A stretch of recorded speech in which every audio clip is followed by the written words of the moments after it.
Hey everybody. Contrary to how it looks, this is not a Q's cooking show. I wanted to shoot this video in here and show off my new kitchen because I designed it myself and it was not easy. But that's not why we're here. One of the questions that I am most often asked, and it's a good one, is why I work so much with asymmetrical design. Asymmetrical design doesn't mean that it's imbalanced. In fact, it's much more balanced and it's much more intricate because you have more moving parts. But what happens is that you bring in a variety of pieces and they have to be weighted out. I'm going to take this off and I'm going to put it on here. And maybe I can explain a little bit better. If you look at this necklace, and it's one of our best-selling necklaces of all time and one of my personal favorites, you can see that there are a lot of elements and they're all different. Every one of them is different. And you've got negative space, but you've got a large element, you've got a large element, but there's no element directly across. So it's a little hard for me to verbalize, but what you have is a lot of elements unevenly placed and yet balanced in weight and scale. I'm hoping the layman can understand that. Last year was 2020 and we all know what happened to everybody. And a lot of my jewelry inventory was stuck on ships all over the world. And I think that like everybody else, I crashed and I just didn't know what to do. We weren't going to sell. I was worried about keeping care of my employees. I certainly didn't need any inventory. And I got this idea that I was going to do one pair of one-of-a-kind earrings for the entire year. It took me 18 months. It did not take me 1 year, but I did it. And I worked completely asymmetrical. So I have a couple of pair here, and you can see that from top to bottom, they're exactly the same length. They have roughly within 1 carat weight of the same amount in each one.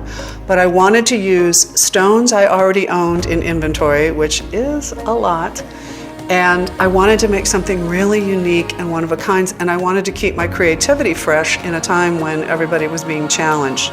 But so there's this whole series of COVID being my gift in an ugly package for allowing my creativity to stretch and start working one of a kinds. But they're absolutely beautiful. Every one is different, but you can see how they work together. And I think it takes a certain kind of artistic woman or man who buys these to understand and get what I'm doing. But I'm really happy to find out that they've had really wide appeal. And now that COVID's not over, but that year is over, we're continuing with production on them because we're enjoying it so much.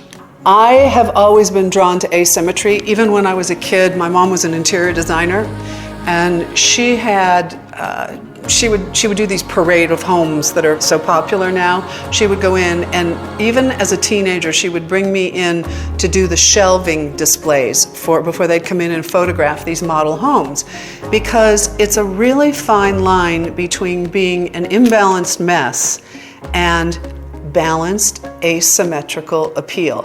You've got different elements, different weights, meaning mass on a piece, and different amounts of negative space. And if you have a good eye, and it's harder to do than perfect balance, although I used to make the joke that the only reason I started working asymmetrical was because it was the only level of skill I had.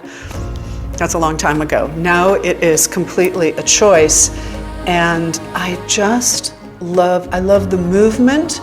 I love the balance. Every once in a while there'll be somebody who really doesn't get it, and I promise I'm not being sexist, but it is almost always a man who is an engineer or an architect, and he'll come and he'll be looking at one of my necklaces and his head will go like this. And he's trying to get things to like balance with the same, exact weight, and his wife will just let me, come on honey, let's go, it's perfect. But asymmetrical is far more interesting to my eye, so I'm always going to work asymmetrically.